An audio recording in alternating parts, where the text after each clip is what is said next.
This message ¿Qué ha hecho? from his parents. It's damaged, but there's more. ¿Qué ha hecho? It's... I can recover the rest. ¿Qué ha hecho? ¿Qué ha hecho? ¿Qué ha hecho? ¿Qué ha hecho? ¿Qué ha hecho? ¿Qué ha hecho? ¿Qué ha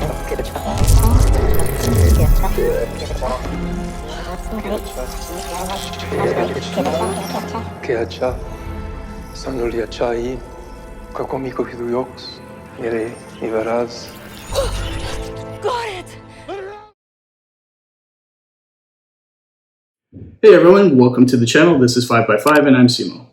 If you haven't already, smash that like and sub button. Now grab your fave bevy, a seat, and let's get into it.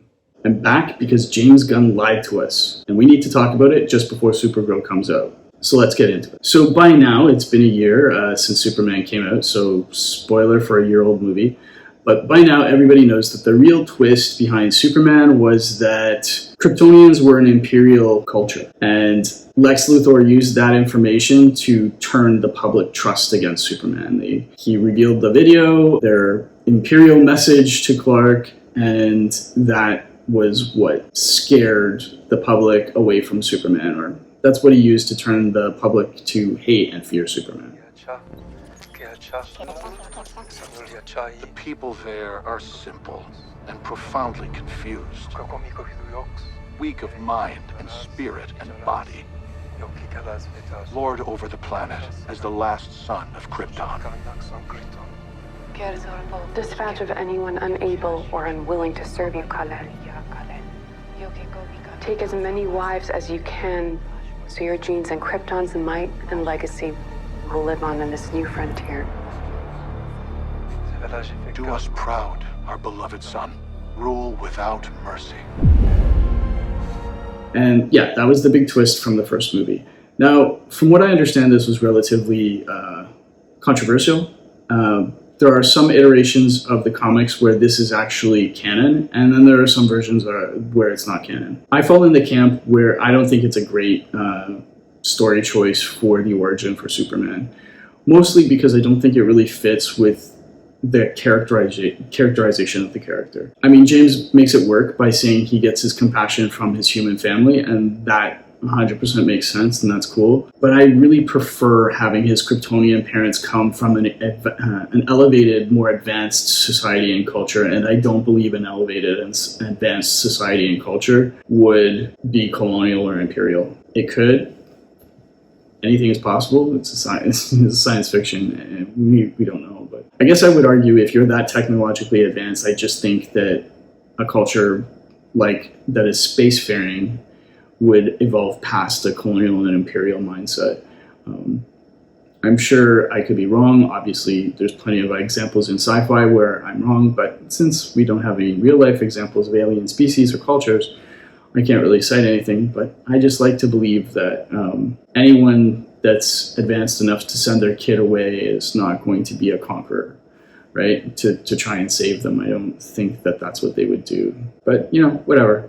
So I fall in that camp. And why does that matter? I think that is the most controversial part of the movie. I think it's the most interesting part, and it's the only part that I disagree with, the fact that James decided to go with this imperial background for the origin for Superman. But I'm here because I think James lied to us, and I want to make the case for that. When Gunn was doing his press junket for Superman, he argued that he excluded the origin of Superman in the movie because everybody knows who Superman is, and they've seen the origin a few times over the years, and nobody needs to see it over and over again. And the point I want to make is that that was James Gunn's first lie to us. That was not why he excluded the origin, and once you see the movie, it becomes obvious. The real reason why he excluded the origin is because it would have given away his twist. Why do I point that out?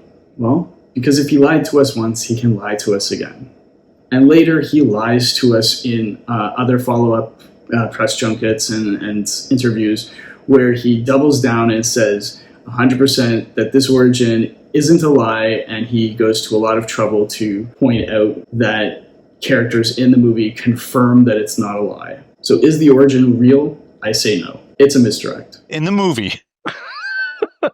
You make a point of saying, He said, Mr. Terrific says it's real. Mr. Terrific says, I know those computer forensics guys. There's no way. That's Mr. Terrific. Smart as Lex Luthor. Then I have Maury, the Secretary of Defense, say, I think whatever you think about Luthor, but it's real. And then the clincher is that Gurkos and Lex are walking together. Right. And, Gurkos says, you doctored a message. This is great. And Lex says, it's not a message. It's not doctored. Right. It's real. And who thought his own parents would be the ones to bring him down? Okay. But I don't know, maybe I've just been the victim of too many lawyers, but the wording is what matters here. And I'm sure other people have made this point already, but no one is arguing that the message isn't authentic. The question is, was it correctly translated? Is the translation correct? Not authentic, but correct. The engineer is the only one who's seen the information in its raw form, right? Okay, the message is authentic. It hasn't been tampered with, but who can translate Kryptonian on Earth? We have to rely on the engineer's translation of Kryptonian. I don't know. I don't buy it. It's highly likely that the engineer either couldn't translate it or lied about the translation. She only ever said she could retrieve it. She never said she could translate it. And when Guy Gardner confronts Superman... No, Guy, of course I don't have a hair. If any of that message is even remotely true, then you are exactly the kind of alien threat I was commandeered by the Green Lantern Corps to protect this planet against. Well, the GL Corps, as any DC fan knows, and from the crawl at the beginning, this isn't our first day having superheroes, right? So we know that history exists before this moment. The GL Corps and Guy Gardner would know about Kryptonians, and they would know that they were not a hostile or were a hostile species. So it wouldn't have been a mystery to Guy Gardner. He wouldn't be in a position where he's sitting there going, wait, we were created to protect against aliens like you. He'd either know already that they're dangerous or he'd know that they weren't. That wouldn't even happen. So that's a bit of a plot hole or a misdirect. You could kind of massage it and massage the dialogue, but in the end, he's not saying anything that's super committing, so I think this is something we can file under a misdirect. And finally, when we see the reveal of Kara at the end in the cameo. What the hell, dude? Why did you move the door?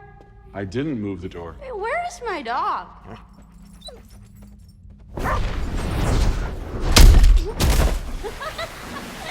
She's clearly been there for a while. She's acclimated to human society. She has a relationship with Clark, even though it seems like it's kind of a strained one, right? Well, she would have talked to Clark about Krypton. If Krypton was a colonial imperial power interested in galactic domination and conquest, I'm sure it would have come up in conversation in the many conversations she had with Clark before that scene. And that's the real reason why I wanted to make this video. I wanted to get it out there right now because I have a feeling that when we see this Supergirl movie in a few days, when it premieres, it's going to come out. The reveal is going to be that Krypton was not a colonial power. And this was just another ploy from Lex. If we don't see it by then we'll see it in Man of Tomorrow. So we'll see. Anyhow, that's what I thought. What did you think? Let me know in the comments. Did you buy this twist? Did you like that Krypton was a colonial or imperial power? Or did it not matter to you? Or did you dislike it? Were you like me and you're like, yeah, no, they wouldn't be like that? I don't know. Let me know in the comments below. That's a wrap for now. Don't forget to click like and subscribe. I'll see you all in the next video. Stay safe and take care of each other.